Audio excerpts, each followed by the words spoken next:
and broadening in terms of growth opportunities with more balanced growth across the world. So that's the short run.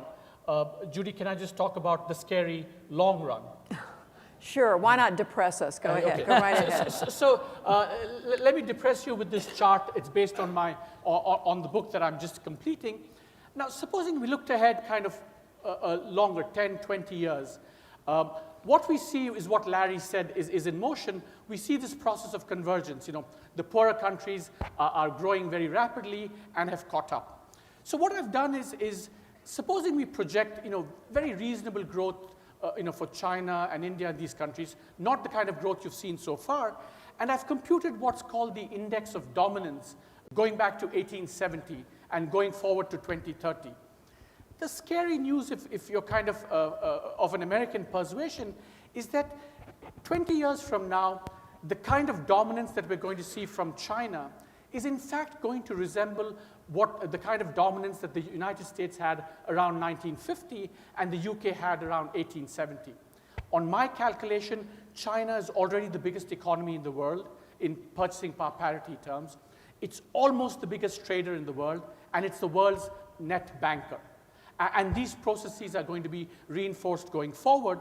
So it's a completely different world we're going to see 10, 15, 20 years down the road.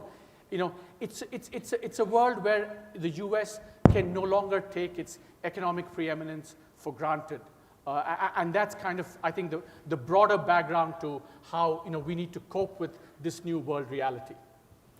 You did depress us. Thank you very much. I guess unless you're from China or from a country that is dependent on China's growth. Anil Ambani, you heard what Arvind said. Give us the picture from your perspective, sort of a ground level perspective of somebody who's doing business every day in this dynamic economy. Morning, and thank you for inviting me here to give my comments. Just to allude on a few things that Arvind mentioned, and I'll try to restrict it from a perspective of India and China.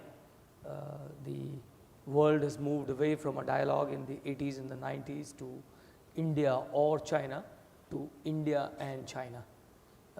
It is now no longer possible for global corporations and individuals and human beings to ignore either of the two countries, India or China.